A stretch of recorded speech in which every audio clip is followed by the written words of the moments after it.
La casa de Adela. Mariana Enríquez. Todos los días pienso en Adela. Y si durante el día no aparece su recuerdo, las pecas, los dientes amarillos, el pelo rubio demasiado fino, el muñón en el hombro, sus botitas de gamuza, siempre regresa de noche, en sueños. Los sueños de Adela son todos distintos, pero nunca falta la lluvia si faltamos mi hermano y yo. Los dos parados frente a la casa abandonada, con nuestros pilotos amarillos, mirando a los policías en el jardín que hablan en voz baja con nuestros padres. Nos hicimos amigos porque ella era una princesa de suburbio, mimada de su enorme chalet inglés insertado en nuestro barrio gris de Lanús, tan diferente que parecía un castillo. Sus habitantes los señores y nosotros los siervos en nuestras casas cuadradas de cemento con jardines raquíticos.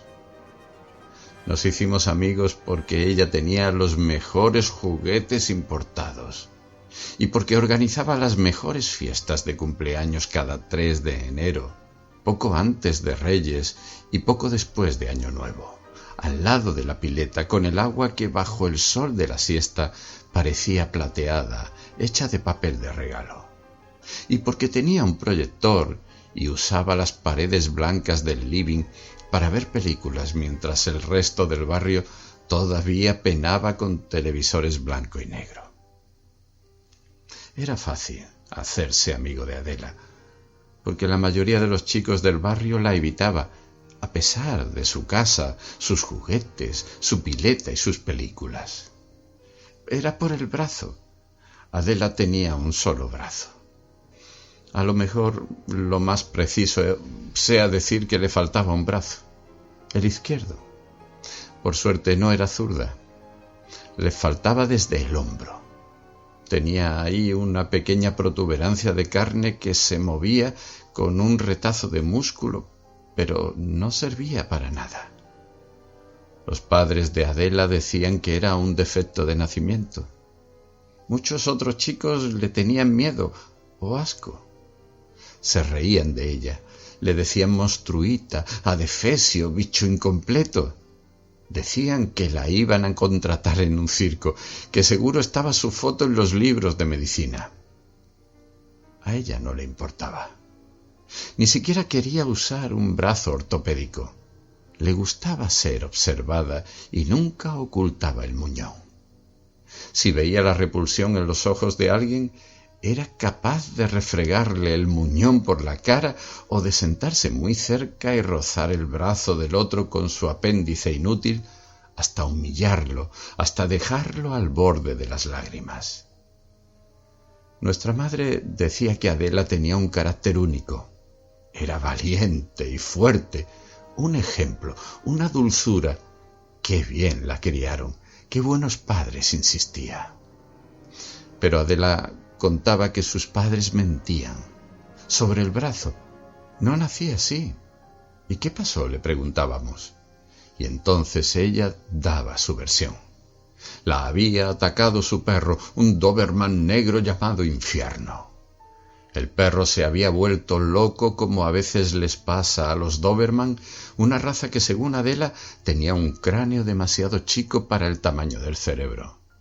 Entonces les dolía siempre la cabeza y se enloquecían. Decía que la había atacado cuando ella tenía 2 años. Se acordaba, el dolor, los gruñidos, el ruido de las mandíbulas masticando, la sangre manchando el pasto mezclada con el agua de la pileta. Su padre lo había matado de un tiro. Excelente puntería, porque el perro, cuando recibió el disparo, todavía cargaba con Adela bebé entre los dientes. Mi hermano no creía esta versión. A ver, ¿y la cicatriz dónde está? Se curó re bien, no se ve. Imposible, siempre se ven. No quedó cicatriz de los dientes. Me tuvieron que cortar más arriba de la mordida. Obvio, igual tendría que haber cicatriz. ¿No se borra así nomás? y le mostraba su propia cicatriz de apendicitis en la ingle como ejemplo. «A vos porque te operaron médicos de cuarta, yo estuve en la mejor clínica de Capital».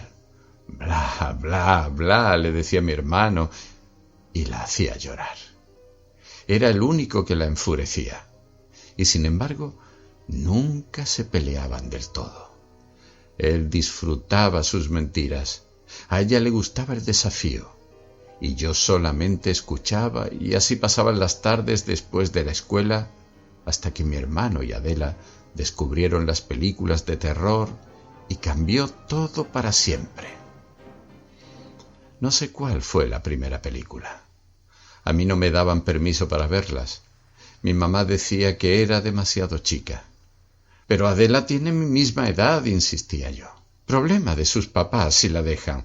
Vos no», decía mi mamá, y era imposible discutir con ella. «¿Y por qué a Pablo lo dejas?» «Porque es más grande». «Porque es varón», gritaba mi papá, entrometido, orgulloso. «Los odio», gritaba yo, y lloraba en mi cama hasta quedarme dormida. Lo que no pudieron controlar fue que mi hermano Pablo y Adela, llenos de compasión, me contaran las películas. Y cuando terminaban de contarlas, contaban más historias. Cuando Adela hablaba, cuando se concentraba y le ardían los ojos oscuros, el parque de la casa se llenaba de sombras que corrían, que saludaban burlonas. Yo las veía cuando ella se sentaba de espaldas al ventanal en el living. No se lo decía, pero Adela sabía. Mi hermano no sé. Él podía ocultar mejor que nosotras. Supo ocultar hasta el final, hasta su último acto, hasta el accidente, hasta el suicidio. Le sigo diciendo accidente a su suicidio. La verdad es que no recuerdo cuáles de las historias eran resúmenes de películas. Nunca pude ver una película de terror. Después de lo que pasó en la casa les tengo fobia. Si veo una escena por casualidad o error en la televisión, esa noche tengo que tomar pastillas para dormir y durante días tengo náuseas y recuerdo a Adela sentada en el sillón, con los ojos quietos y sin su brazo, y mi hermano mirándola con adoración. Algunas de las historias que recuerdo, un perro poseído por el demonio. Adela tenía debilidad por las historias de animales. Otra sobre un hombre que había descuartizado a su mujer y ocultado sus miembros en una heladera. Esos miembros por la noche habían salido a perseguirlo, piernas y brazos y tronco y cabeza rodando y arrastrándose por la casa hasta que la mano muerta y vengadora mata al asesino apretándole el cuello. Adela tenía debilidad también por las historias de miembros mutilados y amputaciones. Otra sobre el fantasma de un niño que siempre aparecía en las fotos de cumpleaños, el invitado terrorífico que nadie reconocía, de piel gris y sonrisa ancha. Solamente me acuerdo en detalle de las historias sobre la casa abandonada. Incluso sé cuándo comenzó la obsesión. Fue culpa de mi madre. Una tarde, después de la escuela, mi hermano y yo la acompañamos hasta el supermercado. Ella apuró el paso cuando pasamos frente a la casa abandonada que estaba a media cuadra del negocio. Nos dimos cuenta y le preguntamos por qué corría. Ella se rió. Me acuerdo de la risa de mi madre, lo joven que era esa tarde de verano, el olor a champú de limón de su pelo y la carcajada de chicle de menta. Soy más tonta. Me da miedo esa casa, no me hagan caso. Trataba de tranquilizarnos, de portarse como una adulta, como una madre. ¿Por qué?, dijo Pablo. Por nada, porque está abandonada. ¿Y? No hagas caso, hijo. Decime, dale. Me da miedo que se esconda alguien adentro, un ladrón, cualquier cosa. Mi hermano quiso saber más, pero mi madre no tenía argumentos, solamente su aprehensión. La casa había estado abandonada desde que mis padres llegaron al barrio antes del nacimiento de Pablo. Ella sabía que apenas meses antes se habían muerto los dueños, un matrimonio de viejitos. ¿Se murieron juntos?, quiso saber Pablo. ¡Qué morboso estás, hijo! Te voy a prohibir las películas. No, se murieron uno atrás del otro. Les pasa a los matrimonios de viejitos. Cuando uno se muere, el otro se apaga enseguida. Y desde entonces los hijos están peleando por la sucesión. ¿Qué es la sucesión?, quise saber yo. Es la herencia, dijo mi madre. Se están peleando a ver quién se queda con la casa. Pero es una casa bastante chota, dijo Pablo. Y mi mamá los retó por usar una mala palabra. ¿Qué mala palabra? Sabes perfectamente, no voy a repetir. Chota no es una mala palabra. Pablo, te reviento, ¿eh? Bueno, pero está que se cae la casa, mamá. ¿Qué sé yo, hijo? Querrán el terreno, es un problema de la familia. Para mí que tiene fantasmas. A vos te están haciendo mal las películas. Yo creí que se las iban a prohibir, pero mi mamá no volvió a mencionar el tema. Y al día siguiente mi hermano le contó a Adela sobre la casa. Ella se entusiasmó. Una casa embrujada tan cerca, en el barrio, a 2 cuadras apenas, era la pura felicidad. Vamos a verla, dijo ella. Salimos corriendo. Bajamos las escaleras de madera del chalet, muy hermosas. Tenían de un lado ventanas con vidrios de colores, verdes, amarillos y rojos, y estaban alfombradas. Adela corría más lento que nosotros y un poco de costado por la falta del brazo, pero corría rápido. Esa tarde llevaba un vestido blanco, con breteles. Me acuerdo de que cuando corría el bretel del brazo izquierdo caía sobre su resto de bracito y ella lo acomodaba sin pensar, como si se sacara de la cara un mechón de pelo. La casa no tenía nada especial a primera vista, pero si se le prestaba atención había detalles inquietantes. Las ventanas estaban tapiadas, cerradas completamente con ladrillos. Para evitar que alguien entrara o que algo saliera, la puerta de hierro estaba pintada de marrón oscuro. «Parece sangre seca», dijo Adela. «Qué exagerada», me atreví a decirle. Ella solamente me sonrió. Tenía los dientes amarillos. Eso sí me daba asco, no su brazo o su falta de brazo. No se lavaba los dientes. Y además era muy pálida y la piel traslúcida hacía resaltar ese color enfermizo, como pasa en los rostros de las geisas o de los mimos. Entró al jardín muy pequeño de la casa. Se paró en el camino de baldosas que llevaba a la puerta, se dio la vuelta y dijo: ¿Se dieron cuenta? No espero nuestra respuesta. Es muy raro. ¿Cómo puede ser que tenga el pasto tan corto? Mi hermano la siguió, entró al jardín y, como si tuviera miedo, también se quedó en el sendero de baldosas que llevaba de la vereda a la puerta de entrada. «Es verdad», dijo. «Los pastos tendrían que estar altísimos. Mirá, Clara, vení». Entré. Cruzar el portón oxidado fue horrible. No lo recuerdo así por lo que pasó después. Estoy segura de lo que sentí entonces, en ese preciso momento. Hacía frío en ese jardín. Y el pasto parecía quemado, arrasado. Era amarillo, corto, ni un yuyo verde, ni una planta. En ese jardín había una sequía infernal y al mismo tiempo era invierno. Y la casa zumbaba como un mosquito ronco, como un mosquito gordo. Vibraba. No salí corriendo porque no quería que mi hermano y Adela se burlaran de mí. Pero tenía ganas de escapar hasta mi casa, hasta mi mamá, de decirle: «Tenés razón, esa casa es mala y no se esconden ladrones, se esconde un bicho que tiembla, se esconde algo que no tiene que salir». Adela y Pablo no hablaban de otra cosa. Todo era la casa. Preguntaban por el barrio sobre la casa, preguntaban al kiosquero y en el club, a don Justo, que esperaba el atardecer sentado en una silla sobre la vereda, a los gallegos del bazar y a la verdulera. Nadie les decía nada de importancia. Pero varios coincidieron en que la rareza de las ventanas tapiadas y ese jardín reseco les daba escalofríos, tristeza, a veces miedo, sobre todo de noche. Muchos se acordaban de los viejitos. Eran rusos o lituanos, muy amables, muy callados. ¿Y los hijos?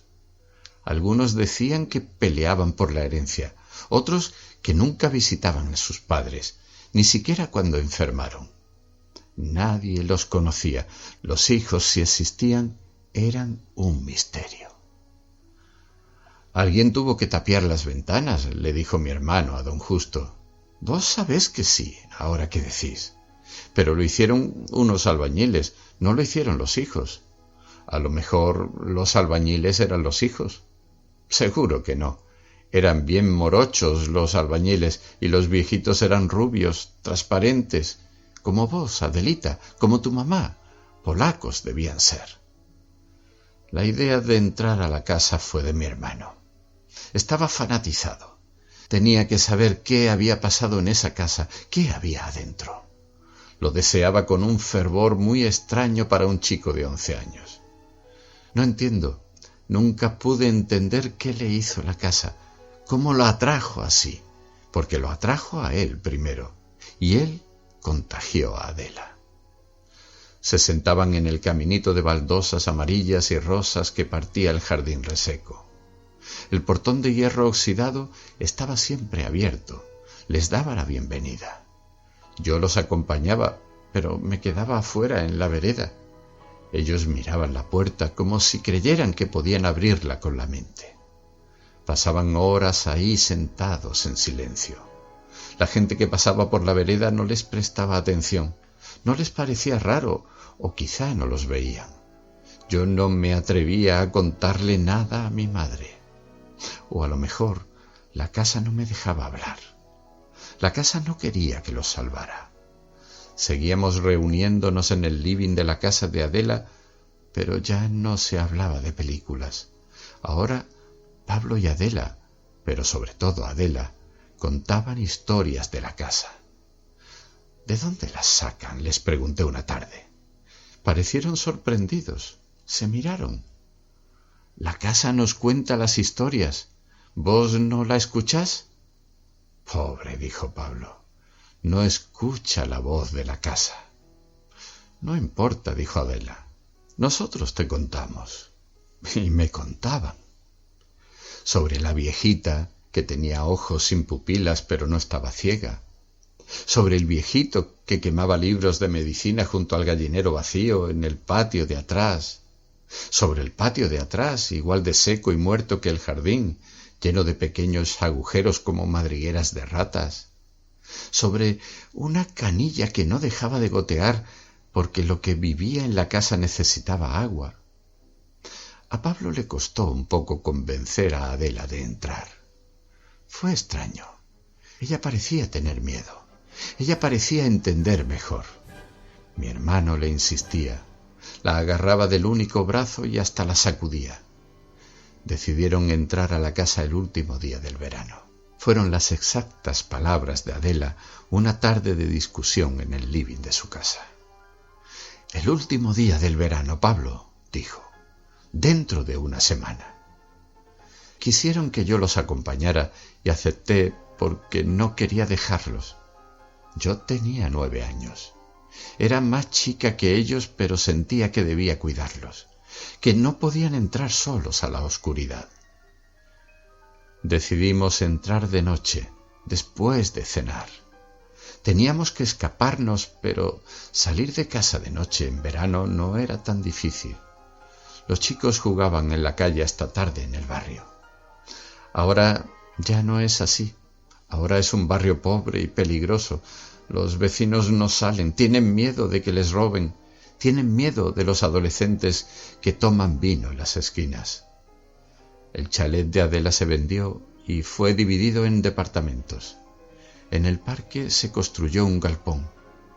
Es mejor, creo. El galpón oculta las sombras. Un grupo de chicas jugaba al elástico en el medio de la calle. Cuando pasaba un auto, paraban para dejarlo pasar. Más lejos, otros pateaban una pelota y donde el asfalto era más nuevo, más liso, algunas adolescentes patinaban. Caminamos entre ellas, desapercibidos. Adela esperaba en el jardín muerto. Estaba muy tranquila. Conectada, pienso ahora. Nos señaló la puerta y yo gemí de miedo. Estaba entreabierta, apenas una rendija. ¿Cómo?, preguntó Pablo. ¿La encontré así? Mi hermano se sacó la mochila y la abrió. Traía llaves, destornilladores, palancas, herramientas de mi papá que había encontrado en una caja en el lavadero. Ya no las iba a necesitar. Estaba buscando la linterna. No hace falta, dijo Adela. La miramos confundidos. Ella abrió la puerta del todo y entonces vimos que adentro de la casa había luz. Recuerdo que caminamos de la mano, bajo esa luminosidad que parecía eléctrica, aunque en el techo, donde debía de haber lámparas, solo había cables viejos asomando de los huecos como ramas secas. Afuera era de noche y amenazaba tormenta, una poderosa lluvia de verano. Adentro hacía frío y olía a desinfectante y la luz era como de hospital. La casa no parecía rara al principio. En el pequeño hall de entrada estaba la mesa del teléfono, un teléfono negro, como el de nuestros abuelos. Que por favor no suene, que no suene, me acuerdo que recé, que repetí en voz baja, con los ojos cerrados. Y no sonó.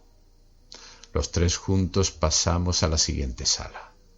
La casa se sentía más grande de lo que parecía desde afuera, y zumbaba, como si detrás de las paredes vivieran colonias de bichos ocultos bajo la pintura. Adela se adelantaba entusiasmada, sin miedo. Pablo le pedía, «Espera, espera», cada 3 pasos. Ella hacía caso, pero no sé si nos escuchaba claramente. Cuando se daba vuelta para mirarnos, parecía perdida. En sus ojos no había reconocimiento. Decía «sí, sí», pero yo sentí que ya no nos hablaba a nosotros. Pablo sintió lo mismo. Me lo dijo después. La sala siguiente, el living, tenía sillones sucios, de color mostaza, agrisados por el polvo. Contra la pared se apilaban estantes de vidrio. Estaban muy limpios y llenos de pequeños adornos, tan pequeños que tuvimos que acercarnos para verlos. Recuerdo que nuestros alientos juntos empañaron los estantes más bajos, los que alcanzábamos. Llegaban hasta el techo. Al principio no supe lo que estaba viendo. Eran objetos chiquitísimos de un blanco amarillento con forma semicircular. Algunos eran redondeados, otros más puntiagudos. No quise tocarlos. «Son uñas», dijo Pablo. Sentí que el zumbido me ensordecía. Abracé a Pablo, pero no dejé de mirar. En el siguiente estante, el de más arriba, había dientes. Muelas con plomo negro en el centro como las de mi papá, que las tenía arregladas. Incisivos como los que me molestaban cuando empecé a usar el aparato de ortodoncia.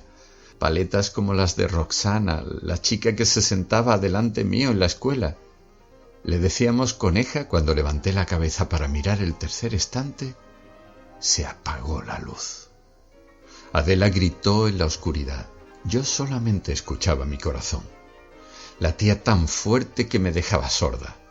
Pero sentía a mi hermano que me abrazaba los hombros, que no me soltaba. De pronto vi un redondel de luz en la pared. Era la linterna. Dije, «¡Salgamos, salgamos!». Pablo, sin embargo, caminó en dirección opuesta a la salida. Siguió entrando en la casa. Lo acompañé. Quería irme, pero no sola.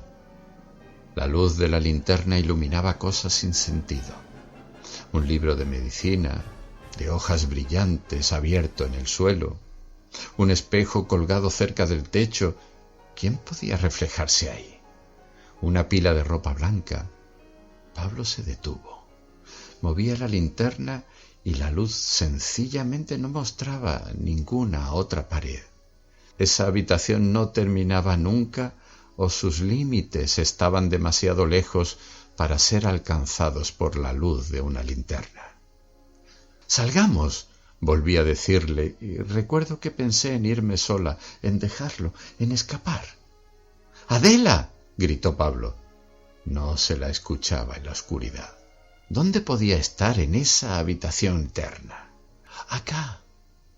Era su voz muy baja, cercana. Estaba detrás nuestro. Retrocedimos. Pablo iluminó el lugar de donde venía la voz y entonces la vimos. Adela no había salido de la habitación de los estantes. Nos saludó con la mano derecha, parada junto a una puerta. Después se dio vuelta, abrió la puerta que estaba a su lado y la cerró detrás suyo. Mi hermano corrió, pero cuando alcanzó la puerta ya no pudo abrirla. Estaba cerrada con llave. Sé lo que Pablo pensó. Buscar las herramientas que había dejado afuera en la mochila para abrir la puerta que se había llevado a Adela. Yo no quería rescatarla, solamente quería salir y lo seguí corriendo. Afuera llovía y las herramientas estaban desparramadas sobre el pasto seco del jardín. Mojadas brillaban en la noche. Alguien las había sacado de la mochila. Cuando nos quedamos quietos un minuto, asustados, sorprendidos, alguien cerró la puerta desde adentro.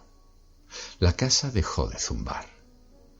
No recuerdo bien cuánto tiempo pasó Pablo intentando abrir la puerta. En algún momento escuchó mis gritos y me hizo caso. Mis padres llamaron a la policía. Y todos los días y casi todas las noches vuelvo a esa noche de lluvia.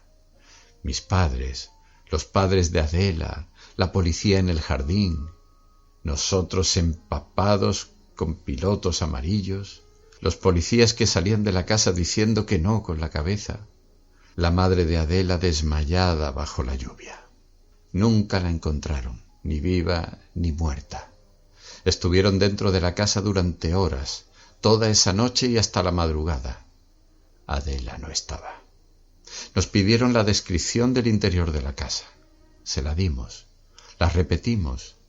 Mi madre me dio un cachetazo cuando hablé de los estantes y de la luz. «La casa está llena de escombros, mentirosa», me gritó. La madre de Adela lloraba y pedía por favor dónde está mi hija. «En la casa», le dijimos. Abrió una habitación de la casa, entró y ahí debe estar todavía. Los policías decían que no quedaba una sola puerta dentro de la casa, ni nada que pudiera ser considerada una habitación. La casa era una cáscara, decían. Todas las paredes interiores habían sido demolidas. Recuerdo que lo escuché decir máscara, no cáscara. «La casa es una máscara», escuché. Creían que mentíamos, o que estábamos choqueados. No querían creer siquiera que habíamos entrado a la casa. Mi madre no nos creyó nunca. La policía rastrilló el barrio entero, allanó cada casa. Incluso detuvieron a algunos vecinos por sospechosos, pero tuvieron que dejarlos libres muy pronto. Nada los relacionaba con un supuesto secuestro. El caso estuvo en televisión. Nos dejaban ver los noticieros y leer las revistas que hablaban de la desaparición. La madre de Adela nos visitó varias veces y siempre decía: «A ver si me dicen la verdad, chicos, a ver si se acuerdan». Nosotros volvíamos a contar todo. Ella se iba llorando. Mi hermano también lloraba.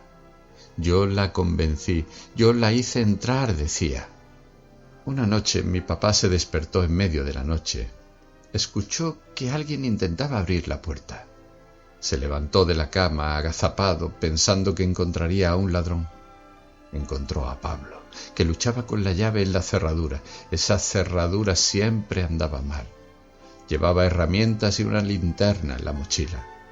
Los escuché gritar durante horas y recuerdo que mi hermano le pedía por favor, que quería mudarse, que si no se mudaba se iba a volver loco. Nos mudamos. Mi hermano se volvió loco igual. Se suicidó a los 22 años. Yo reconocí el cuerpo destrozado. No tuve opción. Mis padres estaban de vacaciones en la costa cuando se arrojó frente al tren, bien lejos de nuestra casa, cerca de la estación Becar. No dejó una nota. Él siempre soñaba con Adela. En sus sueños, nuestra amiga no tenía uñas ni dientes, sangraba por la boca, sangraban sus manos. Desde que Pablo se mató, yo vuelvo a la casa. Entro al jardín, que sigue quemado y amarillo. Miro por las ventanas, abiertas como ojos negros. La policía derrumbó los ladrillos que las tapiaban hace 15 años, y así quedaron, abiertas. Adentro, cuando el sol la ilumina, se ven vigas, el techo agujereado y basura. Los chicos del barrio saben lo que pasó ahí dentro. Los chicos creen nuestra versión. Nunca se pudo probar un secuestro, nunca hubo pistas. Durante una época cambiaban al equipo de investigadores, echaban a policías, temblaba el gobernador. Ahora el caso está cerrado. Adentro de la casa, en el piso, los chicos del barrio pintaron con aerosol el nombre de Adela. En las paredes de afuera también. ¿Dónde está Adela?, dice una pintada. Otra más pequeña, escrita en fibra, repite el modelo de una leyenda urbana. Hay que decir Adela 3 veces a la medianoche frente al espejo con una vela en la mano, y entonces veremos reflejado lo que ella vio. ¿Quién se la llevó? Mi hermano, que también visitaba la casa, vio estas indicaciones e hizo otro viejo ritual una noche. No vio nada. Rompió el espejo del baño con sus puños y tuvimos que llevarlo al hospital. No me animo a entrar. Hay una pintada sobre la puerta que me mantiene afuera. Aquí vive Adela, cuidado, dice. Imagino que la escribió un chico del barrio en chiste o en desafío para asustar. Pero yo sé que tiene razón, que esta es su casa y todavía no estoy preparada para visitarla.